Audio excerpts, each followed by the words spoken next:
What's up? Haven't been live in a minute. See if we get some people in the room.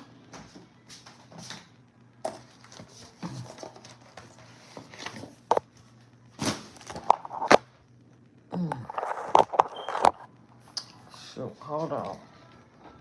Oh, shoot, let me get this together.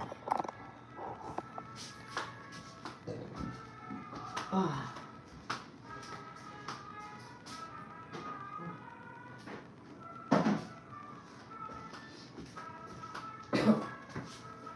Ah.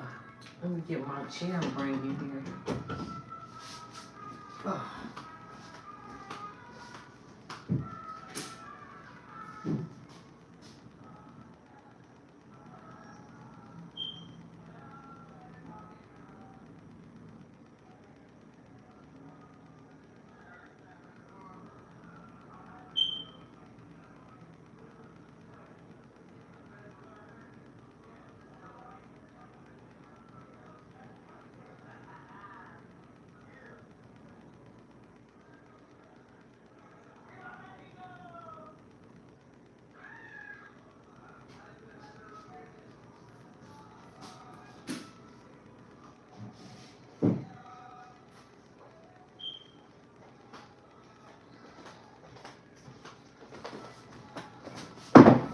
Oh, I had to get my chair.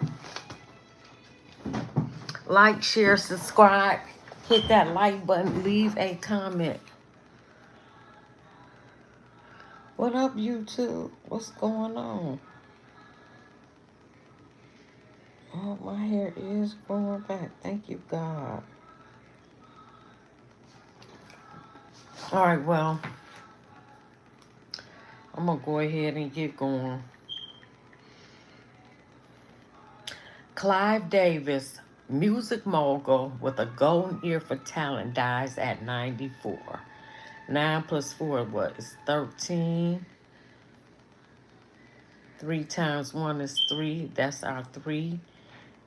Because 3, 6 murder by numbers. But anyway, he wasn't sacrificed. He was just old, but an evil man. He signed Janis Joplin. I love Janis Joplin.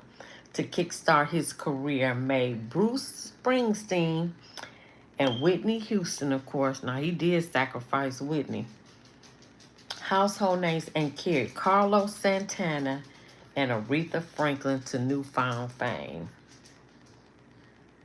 Clive Davis, the hands-on hit maker with a golden ear. Oh, I just read that. Whitney Houston, Bruce Springsteen's To the World, and revitalized the career of Carlos Santana, Rod Stewart, and Aretha Franklin.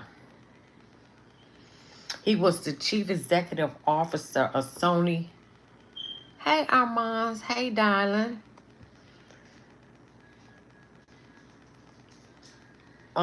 What is it? Oh, he was the chief creative officer of Sony Music Entertainment, a former head of Columbia, and he started Arista Records and J Records and a member of the Rock and Roll Hall of Fame. He died at his home in Manhattan, a rep announced.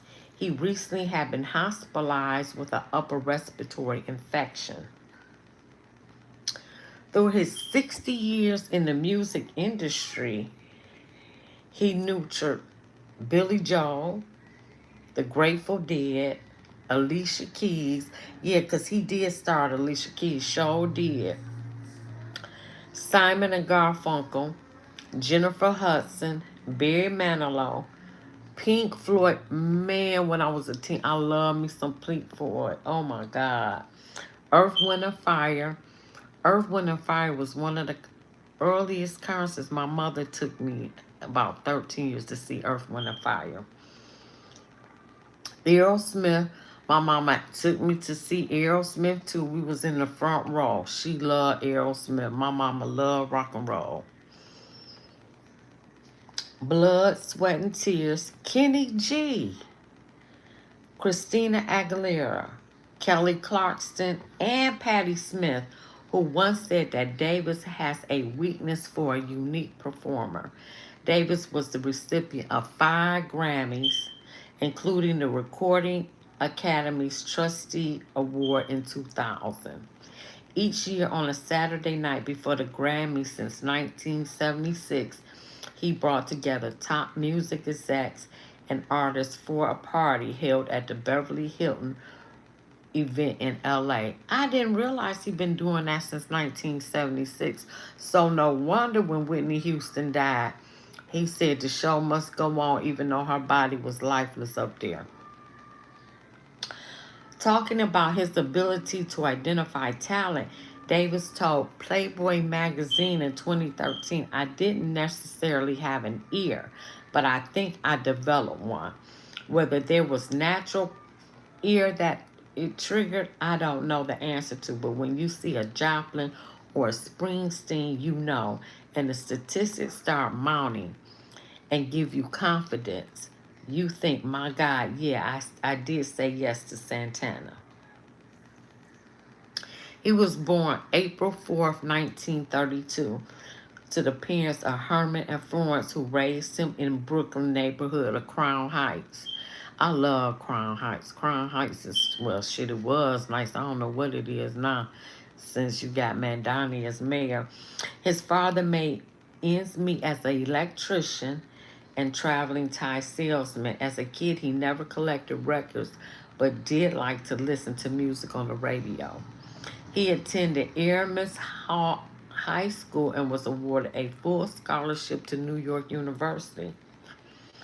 Both his parents died 10 months of each other when he was 18. His mother, a cerebral hemorrhage, and his father, a heart attack. He moved in with his older sister, Sheena, and her husband and their daughter in Queens while attending New York City University, and later received another full scholarship to Harvard.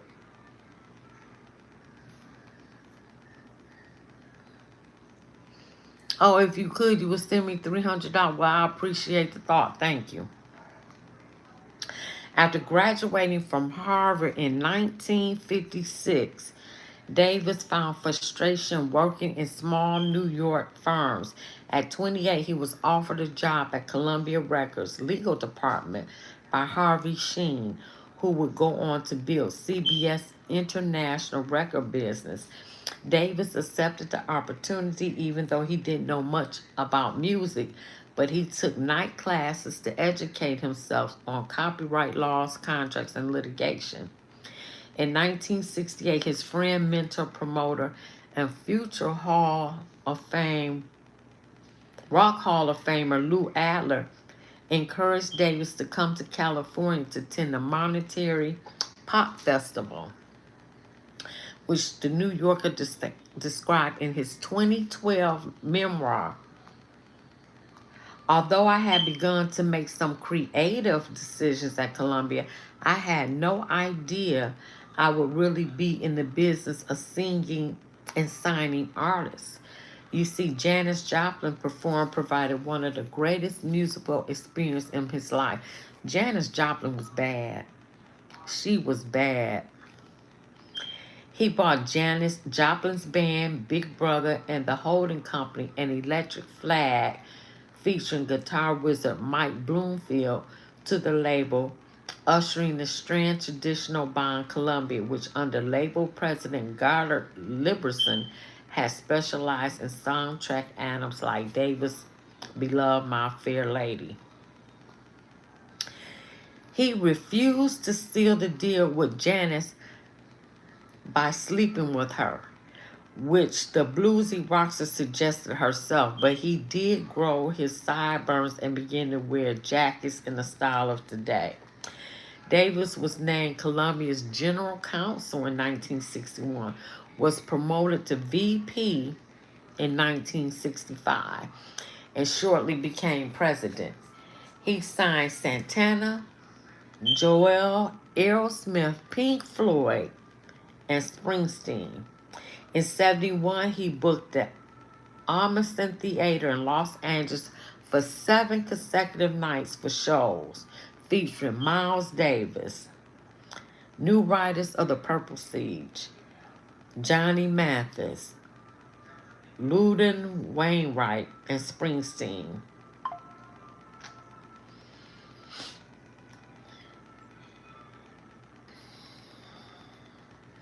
He told Bruce, when you're on stage, like you can't just stand there. You got to move. He was listening, but I didn't think he was really observing what I was saying. 2 years later, Davis caught the singer at the bottom line in Greenwich Village and was astonished. This was not the Bruce Springsteen I had signed, he recalled. He was not quietly sitting on stage. He was not walking around the stage. He was jumping on tables, literally jumping off the stage. After the concert, I went backstage. He looked me up and down. Did I move around enough for you? He became a great performer, one of the best, but that's not why I signed him. I signed him for his lyrics. Hell no. In a scandal that rocked the business, Davis was fired from Columbia in 1973, accused of defrauding the company of $94,000 in expense account violations, including paying for his son's Fred's bar mitzvah and renovation of his apartment. He denied those charges and many allegations were dropped. In 75, he wrote Clive inside the record business. He told Elton John, when my recording contract was about to be renegotiated, Columbia Records was the only company I'll consider apart from MCA. Then Clive Davis left Columbia. I wasn't interested anymore. Clive was Columbia. Davis eventually formed Arista Records. He inherited Barry Manilow, Aretha Franklin, Diane Warwick, Carly Simon, and the Grateful Dead, and introduced the world to 19-year-old Whitney Houston. After signing Houston in 1983, he brought her with him for an appearance on the Merv Griffin Show. My introduction of Whitney was that if there's going to be one performer for the next generation who combined the beauty and lyrics of Lena Horne with those gospel fire roots of Aretha Franklin, it would be Whitney Houston. He took 2 years to personally oversee her first album, the 1985 debate, You Give Good Love. I remember when that came out. That's the only record I ever really liked of her because I was not a Whitney Houston fan at all. I was not. Saving All My Love for You, I couldn't stand that song. How Will I Know? I couldn't stand that song. And The Greatest Love of All. In 89, Davis teamed with Atlanta-based LaFace Records, which resulted in hits from TLC, Outkast, and others. And later he partnered with Sean Puffy Combs on Bad Boy Records, which produced Notorious B.I.G. and Faith Evans. But he was Diddy's mentor. And because he was a mentor of, a hall for Uptown Records, and then he ended up passing away, and Puffy took his position. That's what it was, and Clive became his mentor, and apparently they was in like a 5 to 7 year relationship as well, him and Puffy. Allegedly, that's what they say.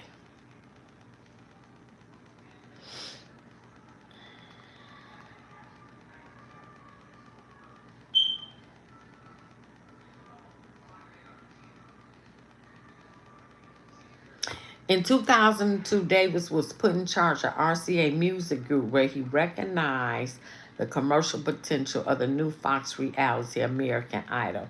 He helped launch Kelly Clarkson's career, Jennifer Hudson, and Leona Lewis. In 2008, he was named Chief Creative Officer at Sony. On a Saturday night before the Grammys, Davis brought together top music executive Jimmy Iovine, Lucius Gray, Sean Combs, Richard Bronson, David Giffen, and Doug Morris were among the revealers each year, with a top industry figure singled out for their yearly accomplishments. In 2012, that's where Houston died. In 2003, he founded the Clive Davis Institute of Recorded Music at New York University's Tisch School of the Arts. Davis was married twice. He also came out as bisexual. He was married twice to Helen Cohen from 56 to 65 and to Janet Alderberg from 65 to 85. His children included Fred, Lauren, Mitch, a concert promoter, and Doug. His grandchildren, Austin, Charlie, Matthew, Haley, Harper, Sloan, Billy, and Cody. Two great-grandchildren, cousin Joe and partner Greg Schaeffler. To the world, our father was iconic music legend whose vision, instincts, and relentless pursuit of excellence shaped the soundtrack of countless lives. He discovered, mentored, and championed the greatest artists in modern history, leaving a mark on culture that will endure for generations. To his family, Clive was dad, granddaddy, the steady presence of the center of our lives, the source of wisdom, strength, encouragement, and unconditional love. No matter how extraordinary his professional accomplishments, he never lost sight of what mattered most, the people he loved. And that goes on and on. Okay, we're about to get into these videos. I couldn't do this until my girl came and did her video. So Madame, Fame versus Sacrifice. Y'all check out her channel. I love her. Now, where you at, Clive?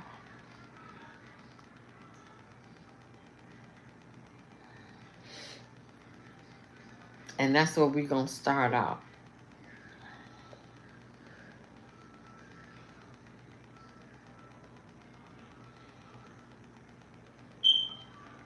Am I at 3? Okay, hold on. Okay, here we go. This is my girl here. I love her. Check her out.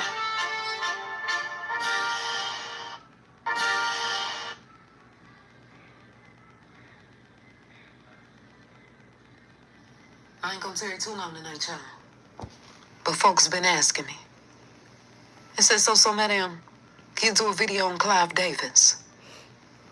I first give y'all some background information on him.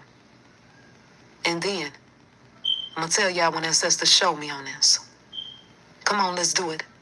We jumps right into it. Clive Davis. He was born on April the 4th. And he was born in Brooklyn, New York.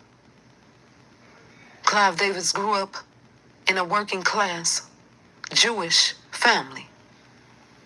His mother, she ended up passing away when he was a teenager. And his father, he also passed away when he was a teenager. After losing both of his parents at a young age, Clive, he ended up moving with his sister. Oh. And when he moved in with his sister, he learned how to survive. He learned how to think for himself. And he also learned how to build. He sat back and he watched everything around him. In other words, he was learning the game. Learning the way that life worked, the game of life. In 1956, Clive, he went to New York University and he graduated with honors before earning his law degree from Harvard Law School. A lot of people, they thought that he was headed toward being just another lawyer. But Clive, he ended up shocking everybody. And he ends up getting into the music business out of everything that he could have did. He ended up choosing to get in the music business. In the 1960s, Clive entered the industry, the music industry, through the business side. He wasn't a singer. He wasn't a musician. He was the person behind the curtain. Right. Like the Wizard of Oz. He was the person who could hear the talent in the artist before everybody else saw it. And that's when people start calling him the man with the golden ear. And in 1967, Clive Davis, he became the president of Columbia Records. And he helped transform the company by taking chances on artists who would later become legends and loved by many people. Some of the celebrities / the artists that he had a hand in their career was Janis Joplin, Aretha Franklin, Luther Vandross, and the list goes on. After leaving Columbia, Clive Davis, he created Arista Records in 1974. And Arista Records became his own kingdom, his own palace, his own playground. Through Arista Records, he continued creating stars and reviving artists' career. Later, he helped launch J Records and remained a major force in music leadership. Now we fast forward to today, my people. And the news reports told us that Clive Davis ended up passing away. They said he passed away from natural causes. That's what they told us. They said it wasn't no foul play, just natural causes. But folks asked me, and they said, so madam, what ancestor showed you about this situation right here? And ancestor said that Clive Davis wasn't a blood sacrifice. Right. Not like the usual blood sacrifices, that we know of. He was one of them. Facts. Clive Davis was deep in the industry. Facts. He played the game of the industry real heavy with some of the heavy hitters. I said he was one of them. And sister said they didn't blood sacrifice him. They just poured the plug on his ass.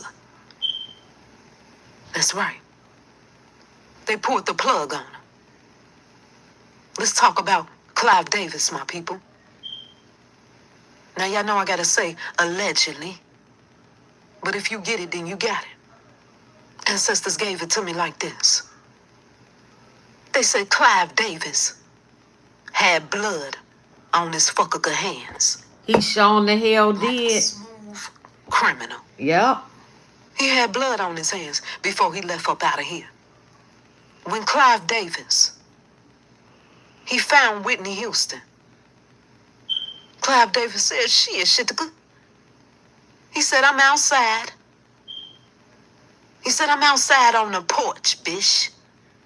Catch that. The fucker you thought. So what the fucker you thought? When Clive Davis got Whitney Houston, he didn't just get her, but he also got some of her goddess-like energy. Come on. Come on. And y'all know how them industry snakes is. Them fuckers, they will pimp the fucker out somebody. Huh.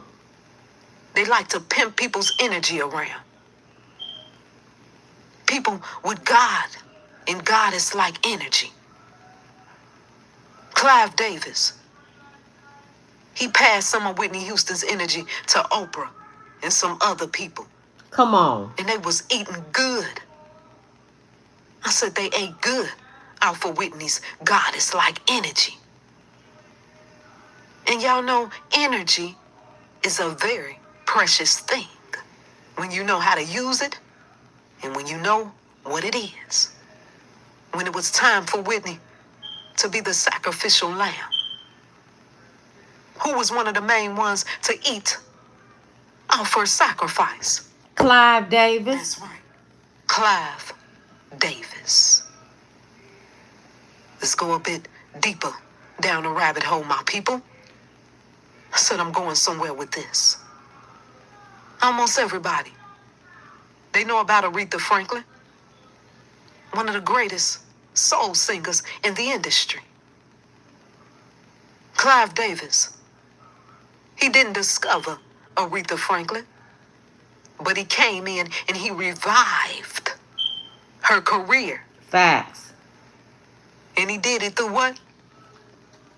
Arista, his record company, Arista Records. Aretha Franklin was already a queen. Clive Davis just came in and put her back on the throne. Janis Joplin. Some folks is aware of Janis Joplin. She was known as being a singer/songwriter. She was known to have a powerful type of soprano type of voice. She did. Clive says she is Shitika. This the type of voice that they like. Y'all know who they is. Huh.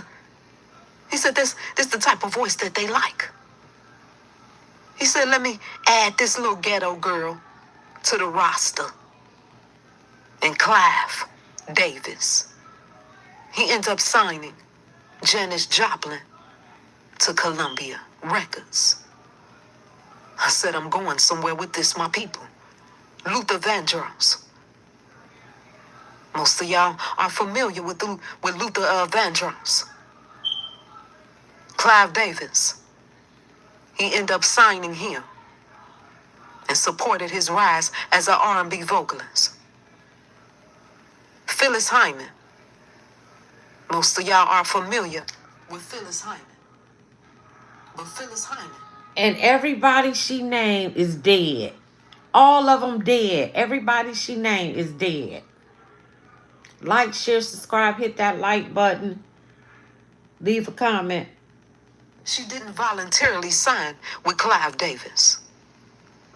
When Arista Records, they got their hands on Buddha Records in 1978. Clive Davis, he ended up taking over Phyllis Hyman's recording contract. Phyllis Hyman couldn't stand Clive Davis. Phyllis Hyman wanted to record her jazz ballads in Shitika. And Clive Davis was trying to make her sing commercial pop crossover. She said, I don't want to do that. I told you what I want to sing and what I want to do. And behind the scenes, it was some shocking things that was said by Clive Davis to Phyllis Hyman. And in the year 1995, they told us that Phyllis Hyman committed suicide. Facts, and she was a sacrifice. She was a sacrifice. Go deeper. Facts. Now, I said all that to say this right here. All those artists I just named, Whitney Houston, Aretha Franklin, Janis Joplin, All dead. Luther Vandross, Phyllis Hyman, that was signed down with Clive Davis. All of them, y'all, was known as being sacrificial lambs. Facts. That's right. And you better know that Clive Davis, he ate good off of all those sacrificial lambs that I just named. Come on. Come on. Blood on his fucker hands. So everybody going around saying all of this good shit at the funeral and shit about Clive Davis. They ain't gonna tell you that. I said they ain't gonna tell you that right there. He had blood on his fucker hands. Now, y'all know how we do it over here. Murder by them fuckers numbers. As I told y'all before, this wasn't a blood sacrifice like the ones I spoke on before. But the PTB, they made sure that the numbers broke down to the 3-6. I told y'all in other videos that they was gonna sometime change up the way that they do the 3-6 murder by numbers. But ancestors always reveal it to me. And that's exactly what they did with Clive Davis's death date. I'm gonna give y'all a test today. I usually don't do this. I'm gonna do it today. I'm gonna give y'all a test today. Some people can participate. Okay? Now I want y'all to show me. How did they get the 3-6 murder by numbers? And Clive Davis's death date and his age. I'm gonna give y'all the age and the death date. And if somebody can show me, the first person that I can see that show me how they got it, you can go on my website and you can pick out any ritual that you want. And I'm gonna give you that ritual for free. Okay? He passed away at age 94. And the death date is June 22nd, 2026. Now I want y'all to show me how they got the 3-6. Okay? And I'll put the answer in the pinned comment section. But Clive Davis, my people, he was one of theirs. And as I said, they didn't blood sacrifice him. But they pulled the plug on a 3-6. Somebody say why? Because that's how the game go. And I will be back. Y'all be good. And the 369 plus 4 is 13. 3 times 1 is 3. And then his date add up, damn, to 13. No. Anyway, 3 times 2 is 6. I had figured it out. I just didn't write it in her comments.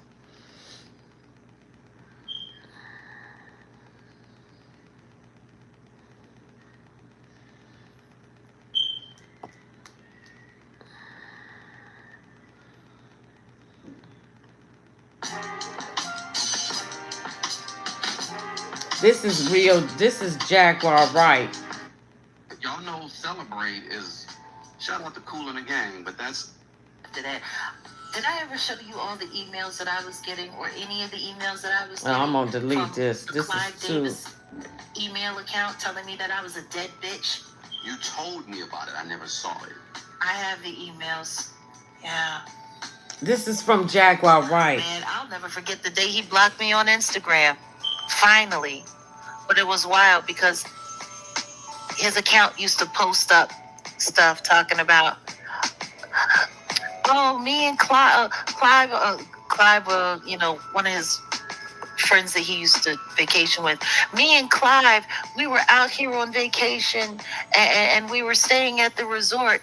And then the next thing you know, the electricity went out. We said, oh, that's Jaguar. Ha ha ha. Yeah, shit like that. Yeah. Wow. Like, and everybody, was just sitting there like, what the fuck is going on? And then when OG Patrice Montcel, Patrice Gardner asked me to come to Vegas to do that interview, and then I found out that the girl who ran this little radio station, she was an intern for Clive Davis. My hotel stuff got rifled. To be your fur? This is too long. I'm not gonna play that. It's too long. If you ever wonder why the homosexuality agenda had been pushed so This heavily is Will in the music Evans industry, live. I love you're him. looking at one of the reasons why right here. Clive Davis just died at the age of 94. Somebody that's notorious for being not only one of the most influential and powerful people in the music business, but also somebody that has been a proponent of homosexuality in the music industry as well. He did an interview before he passed away, and he spoke about his homosexuality. Check it out. Second marriage failed. I opened up myself to the possibility of a person rather than a gender.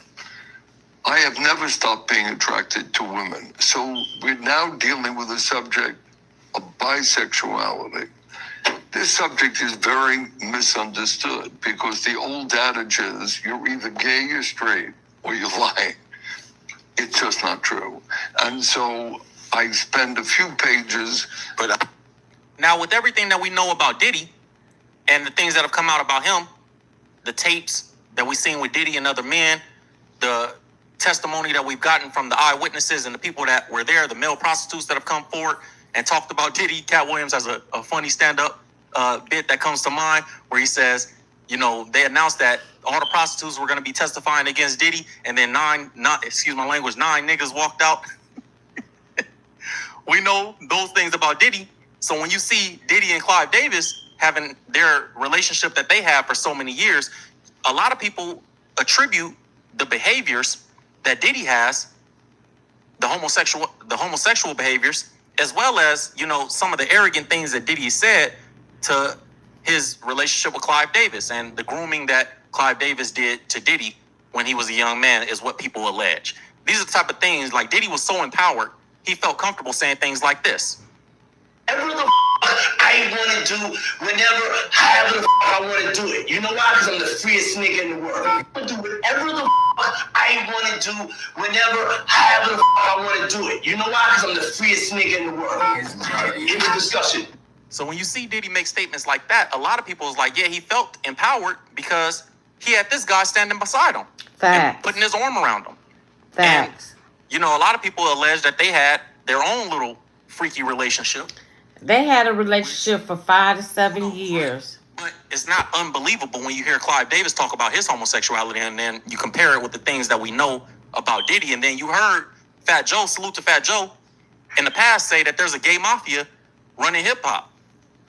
Remember this clip? The hip hop community is most likely owned by gay. To be honest with you, they're owned by gay. I happen to think there's a gay mafia in hip hop. So that was an interview that Fat Joe did years ago with Vlad TV. And, you know, a lot of people, that was the first time that they heard anything like that. And then we've heard things from Eddie Griffin and Jaguar Wright and different people, LaToya Jackson, and like different people that have come forward and said, you know, this is an actual thing. Now, Diddy and Clive Davis had a relationship. They had a 50-50 joint venture with each other in 1994. Clive Davis agreed to a multi-million-dollar venture with Diddy to fund the Bad Boy Entertainment label. So essentially, Clive Davis is a founder of Bad Boy, along with Diddy. Now, anybody that knows anything about these type of situations, you know nothing is free. If you just know common sense in life, your grandma will tell you, don't take nothing from nobody, ain't nothing free, right? So for Diddy to get this deal, a lot of people was like, yo, what did you do in those back rooms? And we all know the rumors and the stories about what happens in those back rooms. Like, you got to either, you know, give up some butt or give up some mouth or something. You got to do something weird for these type of situations to happen, especially back in those times, you know? So they say online that Clive Davis provided the initial $15 million in capital, and then he upped it to $50 million into the venture over time. So he gave Diddy a lot of money to put Diddy in the music business. Now, when somebody turns the lights on for you like that, you got to assume that Diddy always had Clive Davis's hand in his back pocket. No pun intended. So anytime Clive Davis wanted something or wanted something pushed, you have to assume that Diddy couldn't say no, even if he wanted to, probably. Facts. Which I'm not saying that he did want to, but you got to assume that. When Clive Davis was asked about Diddy after the situation happened where, you know, Diddy went to jail and all that different stuff, this is the response that he gave. P. Diddy. What? P. Diddy. Diddy.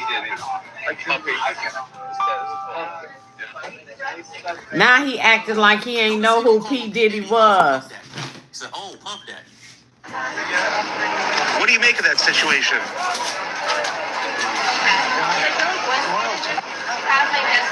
Right. No comment from Clive Davis on P. Diddy. Mr. Davis, you're a... Now, a lot of people would feel like maybe he's not making a comment. He's trying to play the old and senile role because, you know, of the situation Diddy's going through. But I believe it's not just because of that. And I'm gonna fast forward in a second, but I want to rewind it to show the face of the guy that's on his arm. You guys can see his face a little bit right there in the clip. And a lot of people, I believe, some credible news sites have said that this is Clive Davis's current boyfriend. Yeah, he was Well, living he's with his passed on now. boyfriend Clive Davis has Greg. passed on. Yep. But a lot of people say that that's his current boyfriend. This guy. Did you So order I your believe, food?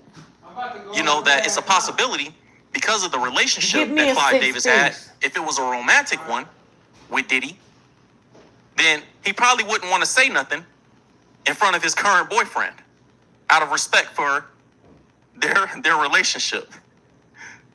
So this is the guy, and then you can see he leans and says, Oh, no, he he's actually young. Puff Daddy. You see him there in the corner of the video. Oh, he young. So that's probably more of why he didn't want to say. He probably wouldn't say anything anyway, but he definitely wasn't gonna say nothing. You know, and this dude, he ain't trying to mess up his sugar daddy. His sugar daddy. That was his sugar daddy. He's trying to get that inheritance and take it to the grave with him. You know what I mean? So that's probably more of what it was. Let's get back to this clip. Comment from Clive Davis on P. Diddy. Mr. Davis, you're a major influence on the career of P. Diddy. Have you spoken to him since the federal raid? Yes. Have you spoken to Sean Combs?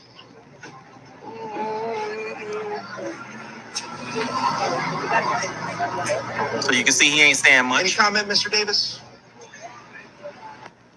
Any comments about Diddy? He credits you as one of his mentors. He ain't saying a word. So y'all can see he ain't trying to say nothing, keeping it quiet, and he's trying to act like he don't hear what that man is saying. But these rumors have been going on about Diddy and Clive Davis for a very, very, very, very long time, obviously. Facts. And Clive has spoke about it in his book about being a homosexual and different things like that. So this is why it's important to understand who's running the music business. When you see narratives being pushed, when you see agendas being pushed, when you see certain music coming out and certain artists being propelled forward, you got to understand that these dudes is coming from wickedness. Like they being signed by some of the most wicked people in the world, not just because he's gay, but because of some of the evil things that he's been accused of. Facts. Being involved in. You know, he's been accused, Clive Davis, being involved in the deaths and of many different artists, including Whitney Houston and Michael Jackson. And he's also been accused of being one of the most shady people as far as contracts. You know, just completely destroying the lives of many people around the world. And obviously, the spiritual implications of the things that he allows to be pushed through music business or the things that he stood behind is there as well. But knowing the character of these type of people matters. These women broke it down pretty well. Check it out.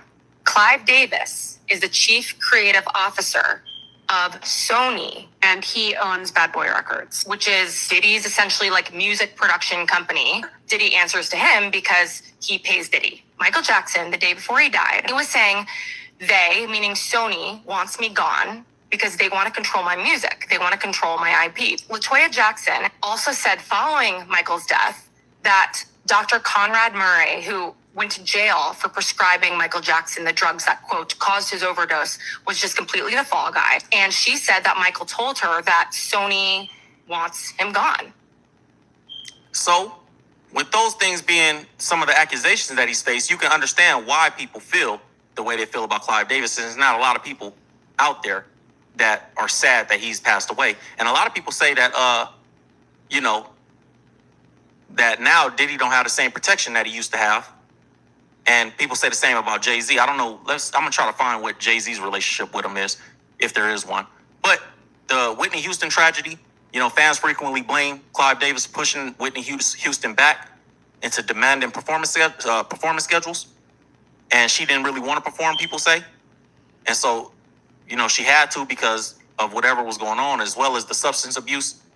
There's been public feuds, like Kelly Clarkson, the singer Kelly Clarkson came out and labeled him a bully and a liar. She's come forward and said different things about him. And, you know, she even accused him of trying to sabotage her career and different things like that. You know, he has a lot of different situations. He had a tax evasion and payola allegations for a long time. You know, he had beef with CBS. So that was a huge thing that he had to deal with. Apparently, in the 70s, he was fired as president of CBS Records. And there was like this internal investigation, and it found that he took like $94,000 of company funds for his personal luxury expenses and family vacations and apartments. And which I read earlier. So he was a well-accused crook for a lot of his life. You know what I mean? And then he died just recently, I think today, actually. And nobody's really broken up about it. It's probably except Diddy. No, I'm just kidding. I don't know. Who knows? But if you don't know who Clive Davis was or what the controversy around him was, now you do, and you understand the relationship that he had with Diddy. I don't know if there was anything. Let me check it real quick. I don't know if there was anything that he had with Jay-Z or people just saying that. But I'll double check it real quick. Well, I guess there is. So apparently, according to what I could find, they say that Clive Davis and Jay-Z share a deeply respectful relationship built on their mutual impact as music visionaries and industry pioneers. This just goes back to Jay is always around these dudes acting like he ain't part of this group, but he around all the dudes that's part of this group. What's better than one billionaire? Two, especially when they from the same hue as you. That was him and he talking Jay's line talking about Diddy, right? And it's just another person that Jay is around, Clive Davis, another connection that he had to the weirdos. But he's acting like everybody want to act like Jay is above reproach. Like Jay can't be questioned. But apparently they did have a significant relationship. It says that the most notable and historic intersection between the two occurred when Clive Davis and the Recording Academy honored Jay-Z with the Grammy Salute to Industry Icon Awards. So Clive Davis pretty much gave Jay-Z some Grammys. Things like that. And they seem to have had a professional relationship behind the scenes that, was pretty well known. So there you go. You guys got all the information. You can go and... I like him.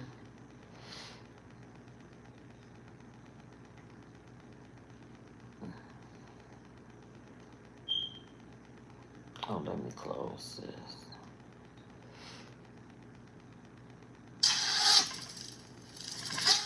All right, ladies and gentlemen, welcome back to the channel again. This is Now look, Jamel, I just got back in the house. aka Me and my Jamal. wife, we had a doctor's appointment.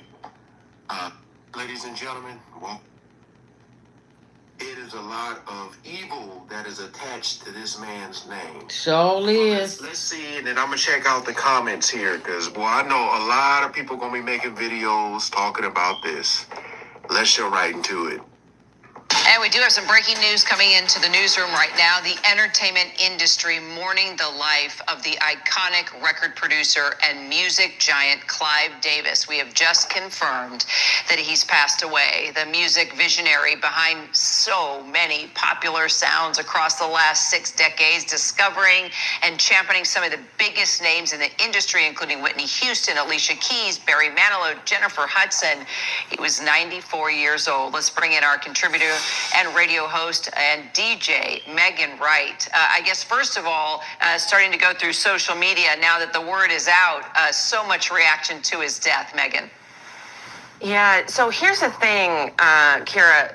Clive Davis is one of the few people in the music industry that even though he wasn't an artist, you knew his name. With over 6 decades in the industry, he has done so many incredible things. He was born in Brooklyn, okay, and started at Columbia Records in the legal department after having a full scholarship at Harvard. And he said in a documentary in 2017 that he actually didn't know a thing about music when he started, which is crazy to think because of the amazing career that he had. Man. Now, one thing about that separates music executives and producers from each other is that ear for music. He can spot and knows a hit. After studying Billboard charts and understanding what a hit record was, he signed many landmark acts, including Aerosmith, Bruce Springsteen, Carlos Santana at his time at Columbia Records, then pivoted, went to Arista, where he founded Arista in 1974, and he built some of the music industry's most legendary voices like Whitney Houston, Aretha Franklin, Barry Manilow, founded J Records in 2000. He has 5 Grammy Awards, was inducted in the Rock and Roll Hall of Fame. We all know about his pre-Grammy party that has happened since 1976. You know, this golden era, Kira, it's impossible for me to talk about all of the things and all of the incredible artists that he has worked with over the past 6 decades. He's had a very, very full career, and it's definitely a very sad day. His family put out a statement and said, to the world, our father was the iconic music legend whose vision, instincts, and relentless pursuit of excellence has shaped the soundtrack of countless lives. He discovered, mentored, and championed the greatest artists in modern history, leaving an indelible mark on culture. Even they damn video is glitching. Look, I'm letting this video play out because I'm just trying to see if they're gonna speak I'm getting sleepy on the other stuff. Because I have some things to do with this artist, know what producers to connect them with, know what song was perfect for them to then for it to be able to be successful. You think about Whitney Houston's debut album, 25 million copies sold, one of the most successful that he's done. It's just, he knew what he was doing, and you cannot learn that. That is pure instinct. Yeah. And those that were so nervous about the industry, like Bob Dylan, trusted him and loved him. Says so much about his influence. Megan Wright, we'll be talking a lot about Clive Davis. All right, so they didn't say anything bad, which was going to lead right into my next point. Because, you know, with him being gone now, I was just wondering how many people in the industry who may have had some ill will towards him, some type of things they wanted to get off their chests, but were just scared. We're just scared and nervous of the repercussions. Now, do I think people are going to come out now and speak, like, since he's no longer a threat, allegedly, I'm going to just say allegedly, do people come out now and start to speak their mind? Yes. I don't think so. You don't think so? I think they will. I think they will. I feel like someone's just waiting next in line. You know? Now, you know, they, you know, say he got kids and stuff. I've never seen, I didn't know he had kids. I'm not into his life like that. But my whole thing is, as I said before, the stuff that has been alleged against him. We about to go in this comment section, and I'm going to tell you right now, because one had popped up, it's going to be brutal. And some would say rightfully so. Because you think about his name and who.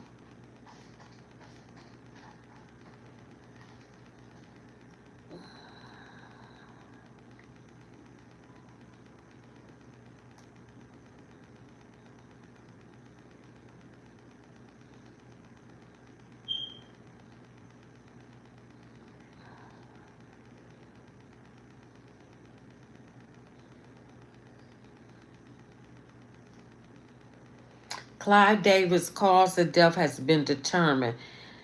Davis confirmed his death in USA Today, weeks after he was hospitalized for upper respiratory infection.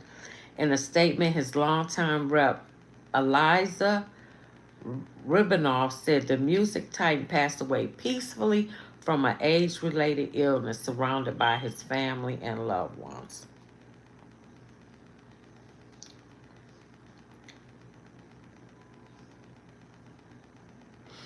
Oh, he had Bell's palsy too. Probably from that that thing that everybody, well, I ain't take it, but during that 2019.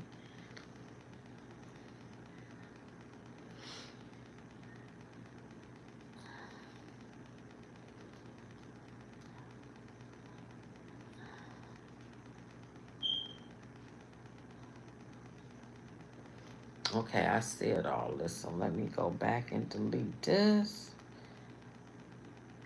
I can delete that.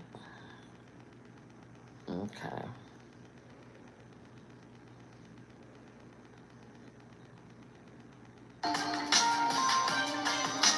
This is tough news. Let me see what he got. When Clive was asked about Diddy's situation, he was quiet as hell. A lot of people are curious about the status of P. Diddy. P. Diddy. Diddy.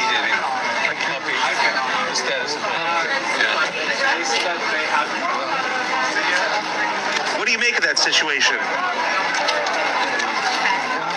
Mr. Davis, you're a major influence on the career of P. Diddy. Have you spoken to him since the federal raid? Yes. Have you spoken to Sean Combs?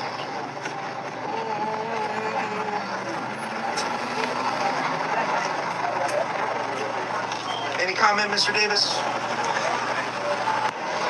Any comments about Diddy? He credits you as one of his mentors.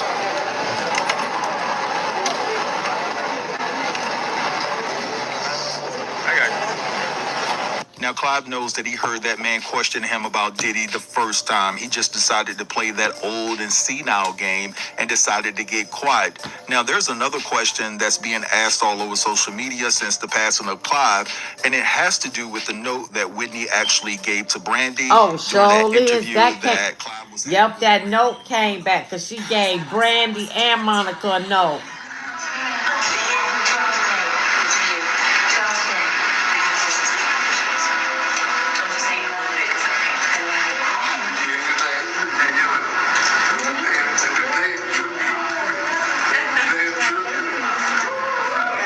So almost everyone has been wondering for years, what did that note say? Right. That she actually passed to Brandy. Since Clive has passed away, you can see people all over social media saying that he's passed away now. Brandy should come forward and tell us what was on that note. Well, I'm sorry to disappoint you because I hate to be the bearer of bad news, but when it comes to her disclosing what was on that note, I feel that because I just feel that the respect that she has for Whitney Houston will not allow her to actually expose that information. That's how I personally feel. Maybe she has that type of respect and loyalty to Clive Davis as well.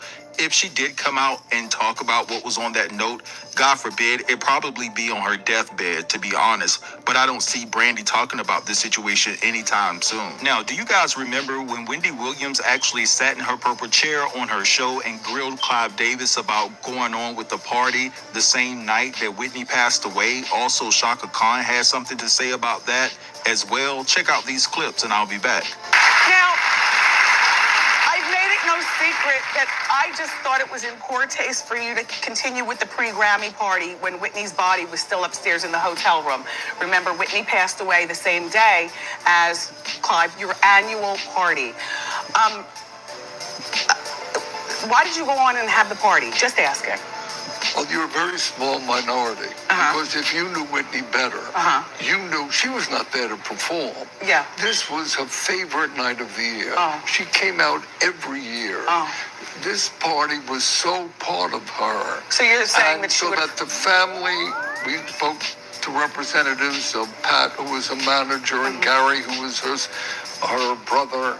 Her body was still upstairs. But we dedicated the evening. Whitney would have wanted this party to go on any more than the Grammys should stop. There was a packed house paying tribute. Alicia performed, Tony Bennett, Diana Krall, the Kinks had flown in from Europe, Elvis Costello, Jackson Brown, Diana Ross, Jamie Foxx. Everybody celebrated the life, the memory. That was appropriate. So I beg to differ with you. Well, we agree to disagree. But the Grammys for the next night, you don't cancel. You turn an evening into a tribute. You did a magnificent evening. Evening into... Did you give a thought to canceling? Never. You never thought? Never. Did you ever think... And the family did not want me to give a thought. No. Knowing Whitney, I don't believe that she would have said, the show must go on. She was the kind of woman that would say, stop everything. I'm not going to be there.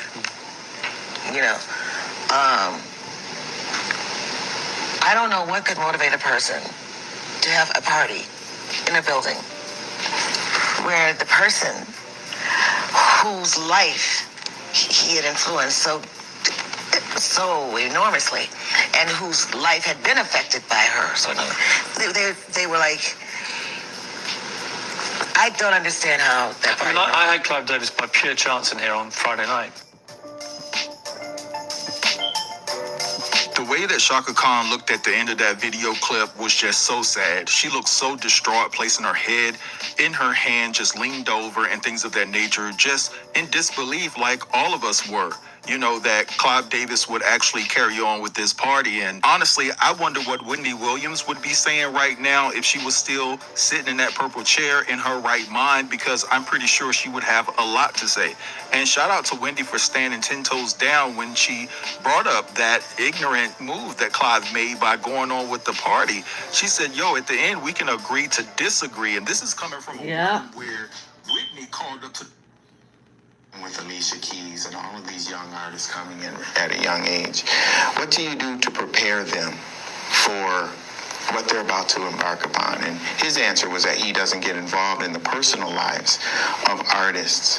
What do you wish someone would? The way Fantasia clutched her throat and looked into the camera lets me know that that's a lie. Clive Davis is all in your business. And I really think in that moment that Fantasia chose to choose her words wisely, or else she would have been getting a call. Now, say what you want to say about Milli Vanilli, the way that Clive threw those brothers to the wolves once everybody found out. He sure did. Brutal. Clive knew the whole time that they weren't singing their songs, but because they were generating millions of dollars, he didn't really care. But once everybody found out what the truth was, he detached himself from the situation and left them out there to hang and dry. He sure did. He damn sure did that. Like $200 million. Oh, way over 300 million. 400. So out of the 400 million, how much did they give you? Nothing, man. And to this day, nothing. Because my image is being used. Still. To this day, I don't get nothing. And the label turned on him and exposed them. He went to the press in New York and said, they didn't say it. And when he did that, nobody wanted to touch us. It's too hot. We got blacklisted. At the helm of this company, you know, there was a man. Anyone in the industry has worked for this man at some point. Who? I won't say his name. It's not Clive Davis, is it? Sounds like it. Where your own integrity said, it was like, I will describe it like this. You get something, but for that you make a pact with the devil. It was. Did the record company know all along? Yeah, and he ended up killing himself. Clive Davis knew. Mr. Clive Davis knew. He promised us to help to persuade Frank to sing on the record. He promised us. He gave us the word. And you see what he did now. Didn't come down on Arista and Clive in the way that you would think. There was plausible deniability, I think, for Arista anyway. I mean, it was easy for them to say we didn't know, and nobody could prove that they knew it, so they got off the hook. We had no inkling. I want to make it there was no one that knew at our record company in America. I just know personally that we knew before the Grammy, so there was no question about it. But like 6 months before? Yeah, maybe 6 months before. Why didn't anybody from the label speak out? Is that what you're asking me? I have to answer truthfully, and I would have to say that I believe that Clive felt that this not only wasn't good for Arista, but wasn't really good for his reputation. Just evil, dirty, and dark. You see, what Clive did here is use those guys for their aesthetics, right? And basically made so much money off of them, millions upon millions of dollars, and then threw them out in the trash. And didn't get him a dime. Didn't get him a dime. Horrible, horrific on all of the private and rap. But what he does is Like, share, subscribe, leave a comment.